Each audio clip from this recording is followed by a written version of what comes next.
Today's daily Go problem of the day is find the minimum area to cover all the ones, part one.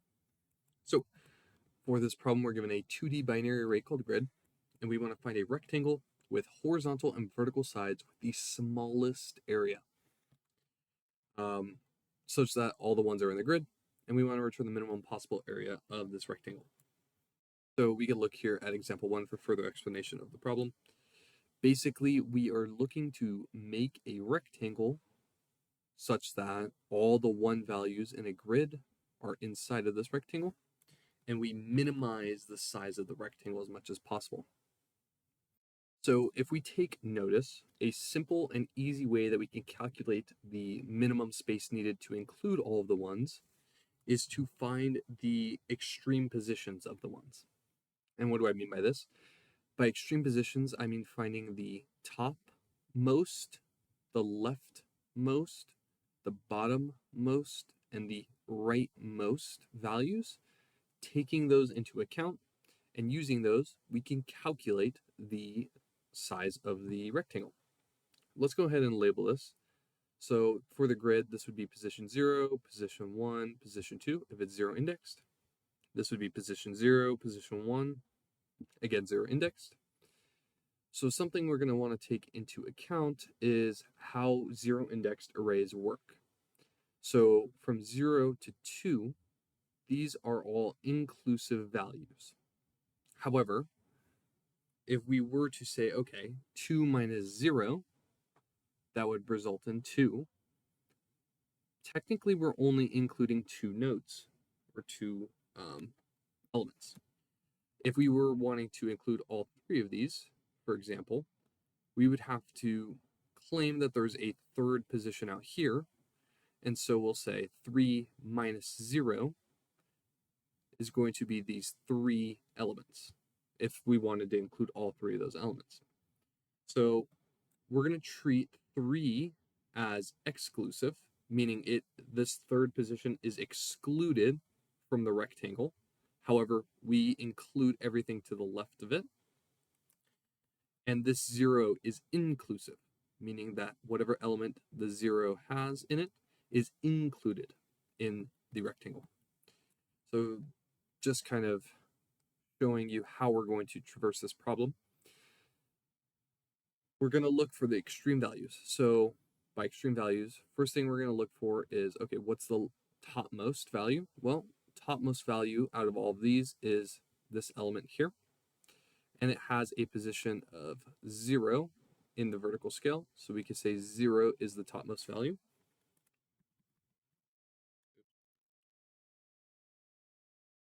So 0 is the topmost value. Okay, let's go ahead and look for the rightmost value. So the rightmost value is right here, and its position is 2. So we could say 2 as the rightmost value.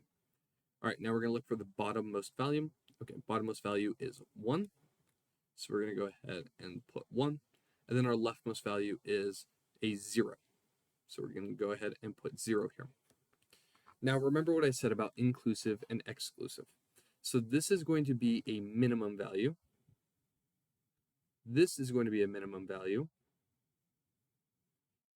And these two are going to be max values. So with our minimum values, it's going to be the topmost and the leftmost because these are 0 index arrays. With our max values, they're going to be the bottommost and the rightmost.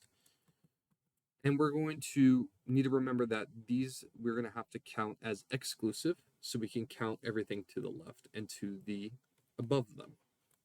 And so for this, we are going to simply add 1.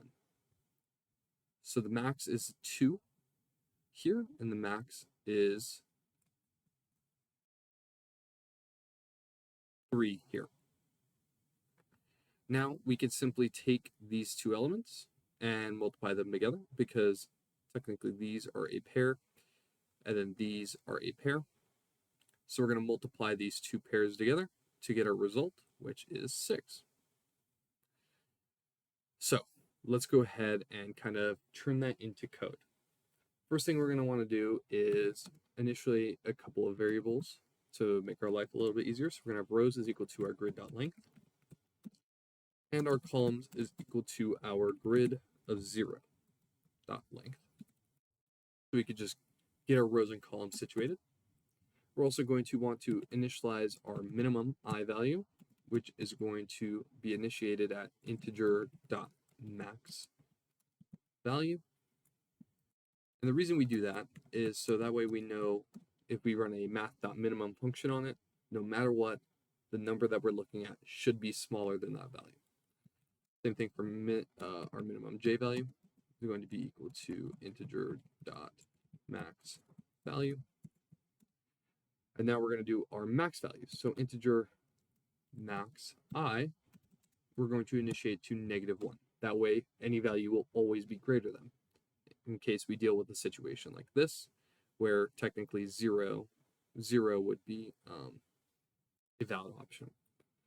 Same thing for j, so we're going to have int max j is also going to be equal to -1.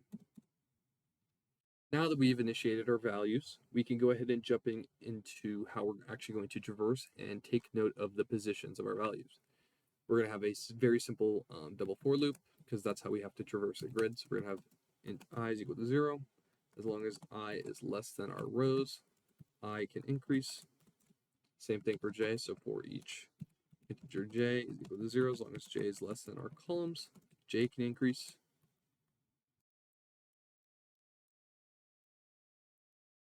And now, this is where we get into actually getting our coordinates set up so we can make our calculation later on. First thing we have to do is identify, is the value we're looking at a 1? Because we're only going to want to identify maximum positions if they're a 1. So we're going to say if the grid of I of j is equal to 1, then we're going to update our mins and maxes as needed. So min I will be equal to math.minimum of either the min I value or the current I value. Same thing for j, so min j will be equal to math.minimum, min j, j. And then same thing for our maxes. However, we have to remember that our max bounds are exclusive, so we're going to have to add 1 to them. So max I will be equal to math.max, max of I, or I plus 1. Same thing for j, so max j will be equal to math.max, max j, or j plus 1. And that's really it for the computation part. This is going to find the maximum up, left, down, and right values. And using those values, we can simply check our width, the max width and max height of our rectangle, and multiply those together to get the total area. One thing we do have to check though as a base case is if our max I value is still equal to -1 for whatever reason, we have to return 0, because that means no valid rectangles could be found based off of the provided constraints. And finally, we're going to calculate our integer height, which is equal to max I minus min I, and then our int width will be equal to max j minus the minimum j value. And that's it. All we have to do is return the height times the width, and that passes our test cases. And if we submit it, that is a valid solution. So thank you, and follow for more daily LeetCode solutions.